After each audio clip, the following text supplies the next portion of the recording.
So I have realized that one of the most recurring themes in Elden Ring is betrayal. Absolutely everyone has betrayed something or someone, either ideals or people, everywhere in Elden Ring. I've been looking into the lore more and more leading up to the DLC that's coming out this week, and I've realized that absolutely everything is a big betrayal. Initially, I was curious about that one line in the DLC trailer where it says, where it speaks about the betrayal. So that's why I was looking into it. What could that one betrayal be? And then I realized, wait a minute, everything's a betrayal. The seduction and the betrayal. So anyways, guys, hello. This is Mr. Odd King speaking. Welcome to the channel. I don't have much videos up, but if you're here from my previous video, from my theory on Mikkel and Saint Trina being two different people, then welcome back. If not, well, hope you guys like, subscribe, and let me know how it goes. So in today's video, as you just heard, I'm going to be talking about the betrayals in Elden Ring. I counted a few of them. I think there's a lot more, but for now, I have this list going, and I wanted to show you guys this. So I made a list of all of the betrayals, or at least most of the betrayals you come across throughout the game if you're just doing your casual gameplay. If you're a completionist, there might be one or two that are not on this list, but for the most part, I try to include the most of it. This is like a betrayal battle royale here. Once I made this list, I realized this whole game is about betrayal.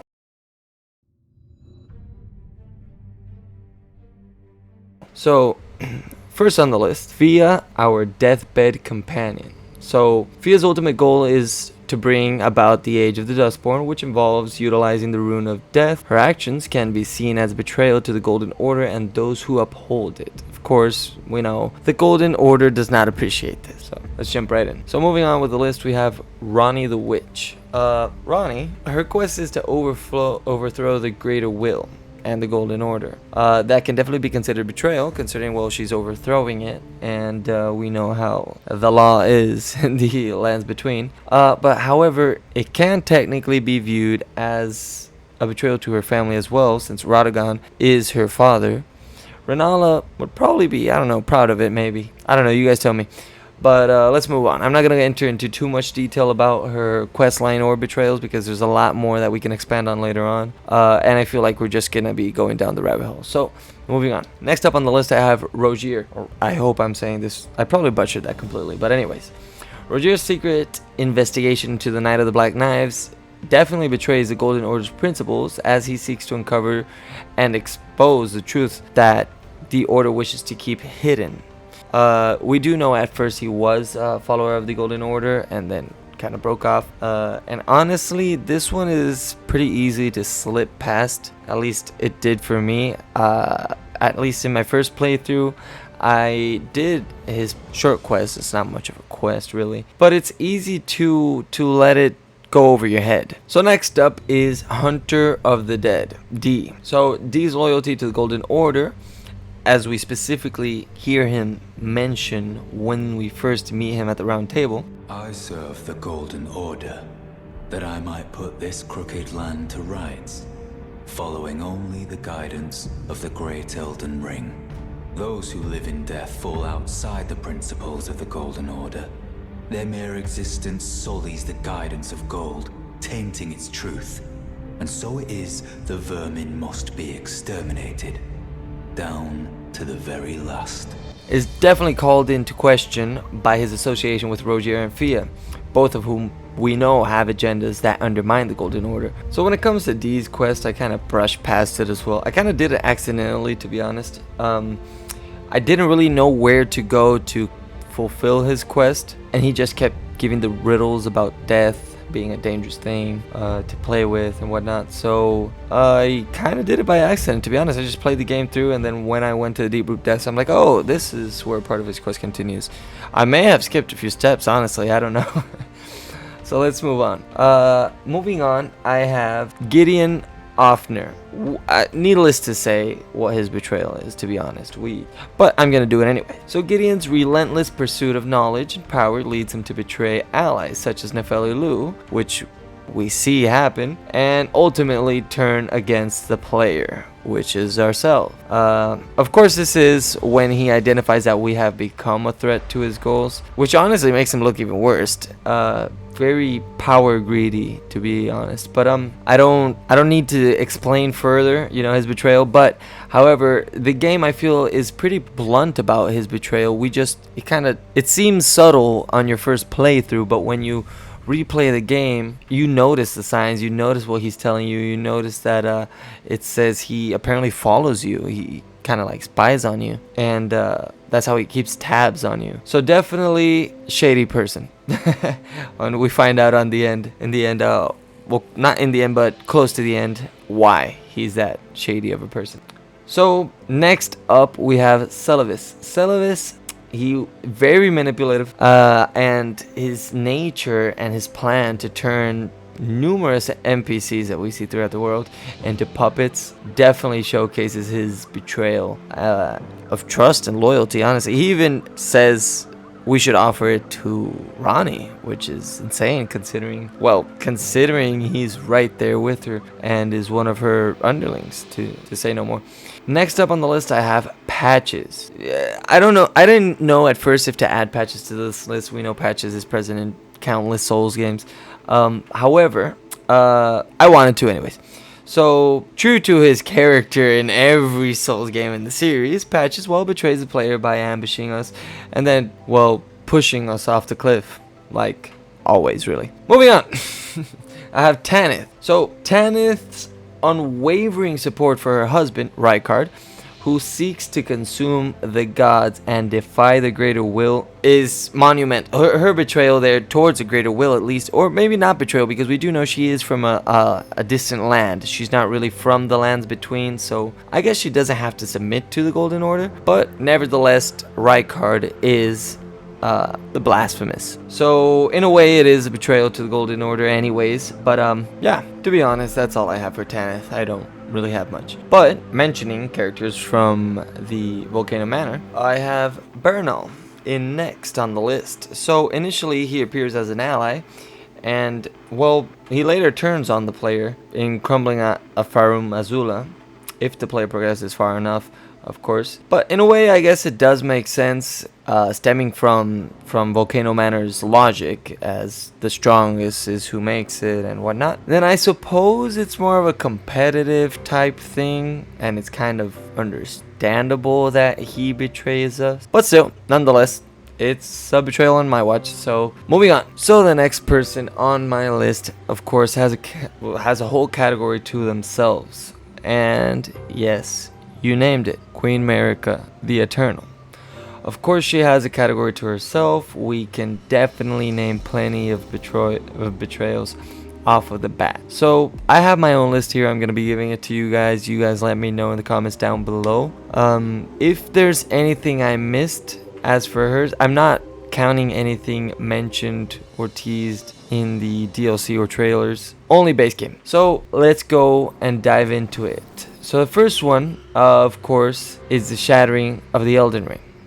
So the act of the shattering is probably the most significant betrayal in the game per se. We see it in the base game's intro scene. And this act plunged the lands between into chaos and war, betraying the principles of order and stability that she herself was meant to uphold. In second place, I have the imprisonment of Godfrey. Well, I guess it's more like the banishment of Godfrey and the Tarnished themselves. So Marika's decision to banish her first consort, Godfrey, who was the first Elden Lord, and his followers from the land between, can be seen as a huge betrayal of her loyal companion. She used Godfrey to win her wars and battles throughout, their period of time together. And that's very sad that those warriors who fought for her faithfully were just abandoned like that. In third place, I have the manipulation of Radagon.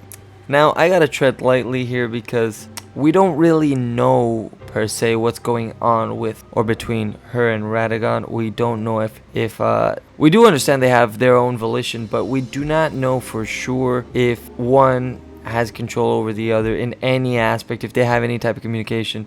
We could just assume. But Marika and Radagon are revealed to be the same entity, as we know, and this dual existence and the manipulation of both roles can be viewed as a betrayal to those who served and believed in Radagon as a separate an autonomous figure, because essentially she uses Radagon as a pawn, or at least that's what it seems for some parts of the story, same as she does to basically everyone else she meets. Moving on.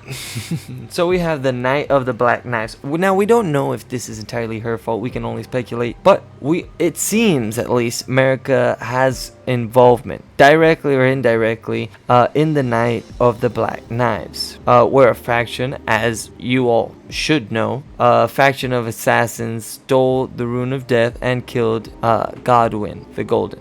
This represents a huge betrayal, of course, of her own progeny and the Golden Order, killing her own kin. However, we can't blame her completely, so I just added this on the list because looking at the events in the game, it kind of looks like she is involved.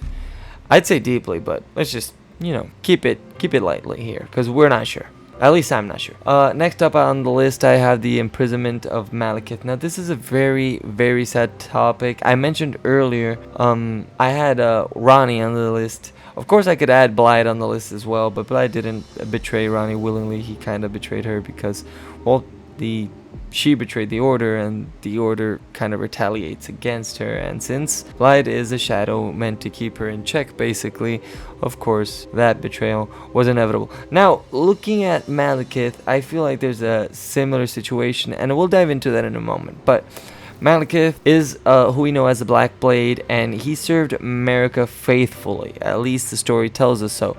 And he was ultimately betrayed and bound to guard the Rune of Death. We don't know exactly what the betrayal was, but I think I can speculate on that topic. So, highlighting Marika's willingness to sacrifice even her closest allies for her goals is this right here.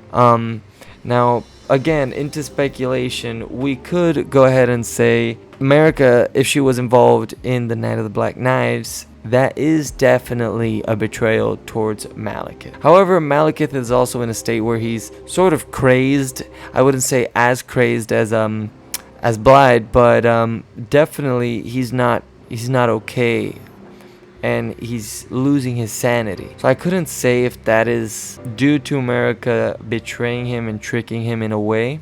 He does say this in the cutscene when leading up to the fight that you have against him, and it feels like it could be that, or maybe Marika herself is a Glowmite Queen. That's another example I've heard a lot of, and he is who defeated her in a way, sealing her. I'm not sure. There's so many possibilities, but that is the point I wanted to get across: the Malekith betrayal. And for now, at least for this part, I guess I could leave it there when it comes to betrayals from Marika. But let's be honest, we do know Marika has betrayed almost every single person she comes across. She's betrayed us as Tarnished, but I guess we can add that to Godfrey.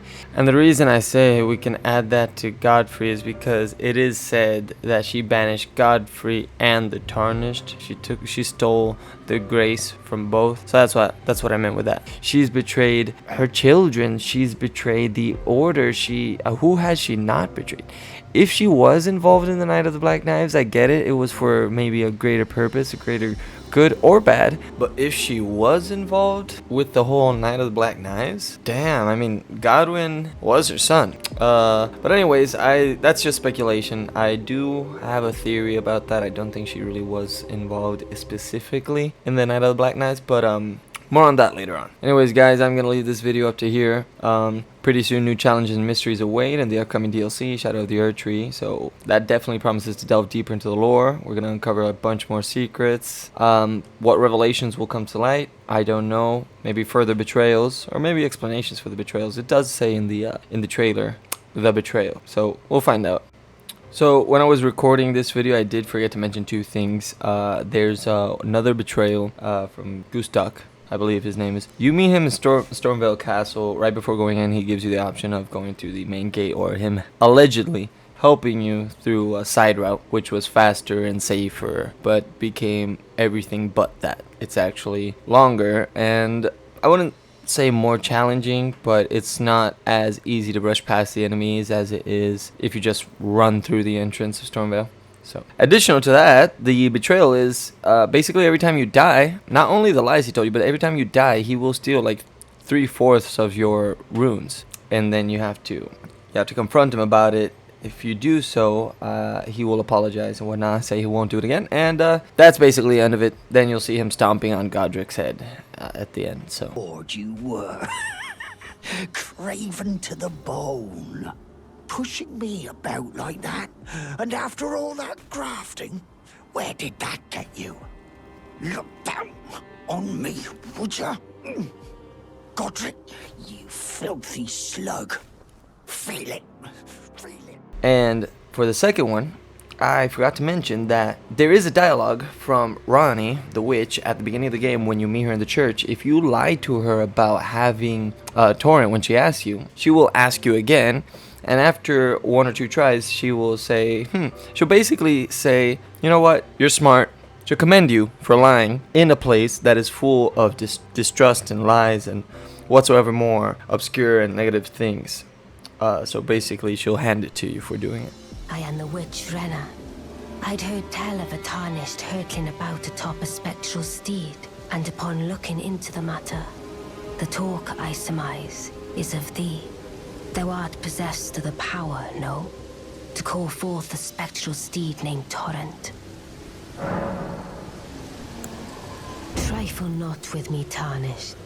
Or didst thou merely forget the name of the spectral steed thou callest? I will ask thee again. Thou art possessed of the power, no? To call forth a spectral steed named Torrent. Quite the stubborn one, aren't we? Wise in a way. The lands between are home to lies and cheats aplenty.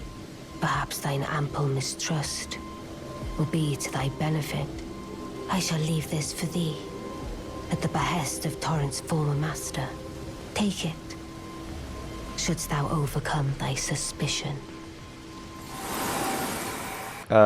So it's not a betrayal per se, but I guess she does admit, you know what, you're smart for trying to lie in this land full of betrayal, which I think is funny, honestly, going with the theme of my video. That's it, guys. So if you like this video, leave a like, subscribe, it'll help a lot. If you have any ideas of any topic from Elden Ring or any other game, really, that you want me to cover, theory-wise, analysis-wise, just let me know in the comments. I will definitely get to it. I appreciate that a lot. I don't get much. I'm trying to grow this channel, so just let me know, guys. Appreciate it. Have a good one.